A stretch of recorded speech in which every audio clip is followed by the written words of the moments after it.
चंद्रपुर जिले में 6 विधायक के साथ एक मंत्री, विधान परिषद में जिले का नेतृत्व करने वाले 3 विधायक, सांसद, विपक्ष नेता पद जिले को मिलने के बावजूद चंद्रपुर वासियों की दुर्दशा क्यों है? ऐसा सवाल आयोजित पत्र परिषद में उपस्थित किया गया। औद्योगिक चंद्रपुर प्रदूषण से ग्रस्त है। शहर में जहां तहां गंदगी का साम्राज्य फैला है। दिन दहाड़े गोलीबारी की घटनाओं से अपराध का ग्राफ चरम पर है। इससे जिले की कानून सुव्यवस्था नाम मात्र ही रह गई है। पीने के पानी के लिए त्राही त्राही मची है। खराब सड़कें और होने वाली दुर्घटनाओं में होने वाली मौतों की संख्या बढ़ रही है, परंतु जनता के अनेक गंभीर समस्याओं पर वर्तमान प्रशासकीय अधिकारियों का ध्यान नहीं है। गैर जिम्मेदार विविध दलों के नेता उदासीनता बरत रहे हैं।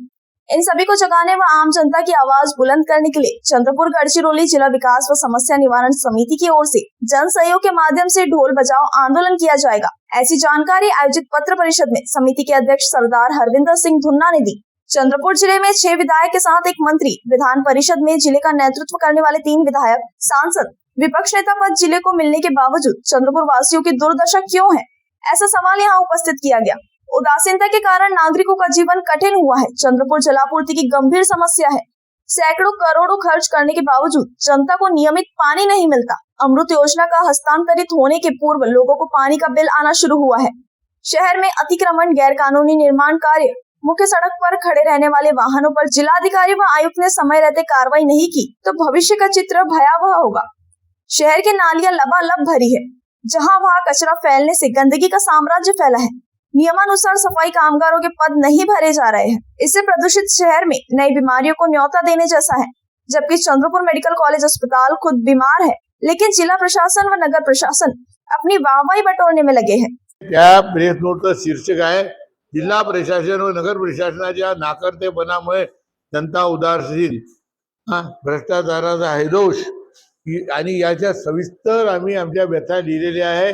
रस्त्यावर उभ्या राहणाऱ्या बसेस, कार आणि हे जे मोटरसायकली विकायला ठेवतात ते, आणि त्या नाल्या भरून वाहत आहे आणि ते कर्मचाऱ्यांची भरती न करता आणि स्थानिक आमदार, नामदार, खासदारांच्या अकार्यक्षमतेमुळं, नाकर्तेपणामुळं जिल्ह्याची व्यवस्था जशी झालेली आहे याच्या सविस्तर वृत्तांत आम्ही आपल्या हाती लेखी दिलेला आहे।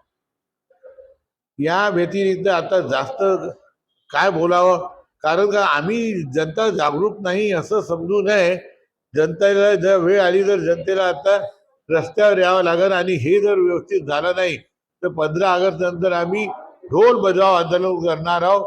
प्रत्येक आमदार, नामदार, कलेक्टर आणि यांच्या घरापुढे ढोल वाजवणार आहोत। आमचा जिल्हा प्रशासन आणि नगर प्रशासन कार्यक्षम असता तर आमची ही व्यथा झाली नसती।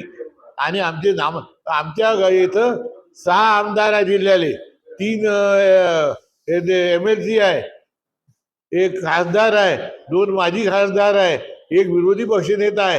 हे कायच्यासाठी आहे? भत्ते पेन्शन पगार घ्यायला नाही का? आमची व्यथा ऐकणार तर कोण? महानगरपालिका पहिले महिन्या 2 महिन्यातून पत्रकार परिषद घेत होती, लोकांचं ऐकून घेत होती। आज ते काहून नाही घेत, काहून नाही पुढे येत? या सर्व व्यथा आहे। याच्या व्यतिरिक्त जास्त काही बोलायचं नाही आहे।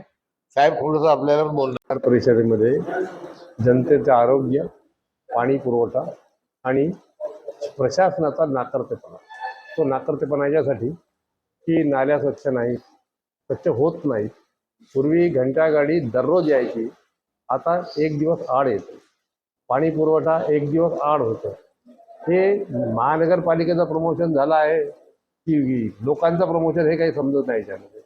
आणि दुसरी महत्त्वाची गोष्ट अशी आहे, स्वच्छतेच्या नावानं सगळीकडे बोंबाबोंब। आरोग्य का बिघडते, रोगराई का पसरते, हे साधे प्रश्न जर त्यांना समजत नसतील, त्यांची खरंच लायकी आहे का? दुसरी गोष्ट अशी की किती ओरडा, काही करा, आम्ही किती लिहितो, कधी कोणी दखल घेत नाही। असे नाही की आम्ही लिहून घरी ठेवून देतो, त्यांना पेपर पोहोचवून देतो त्यांच्यापर्यंत आमची व्यथा सांगतो। प्रश्न असा आहे, जनता जागरूक नाही असा नाही आहे। जनता आपली पॉवर जी आहे ती दाखवून देते योग्य वेळी।